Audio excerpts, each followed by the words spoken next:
Araw ng Martes, anong aral at mga puntos meron sa Gospel? Ngayon, ayon kay San Juan chapter 13 verse 21 to 33, verse 36 to 38. Ating pakinggan. Ang Gospel ni San Juan chapter 13 verse 21 to 33 at verse 36 to 38 ay naglalaman ng ilang mahahalagang aral at mga punto. Una, pagtataksil.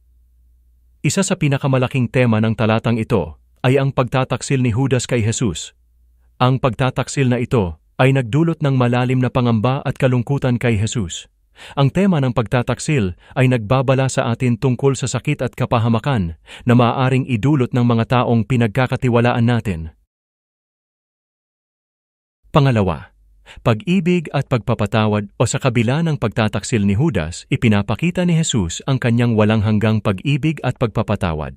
Kahit na alam niya na siya ay ipagkakanulo, patuloy pa rin siyang nagmahal at naglingkod sa kanyang mga disipulo. Pangatlo, pagharap sa kadiliman. Ang talatang ito ay nagpapakita rin ng kadiliman na dala ng pagtataksil ni Judas.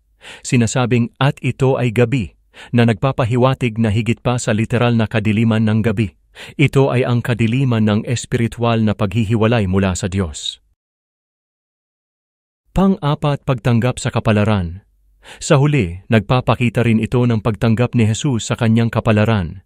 Kahit na alam niya ang magiging resulta ng pagtataksil na ito, tinanggap niya ito bilang bahagi ng kanyang misyon.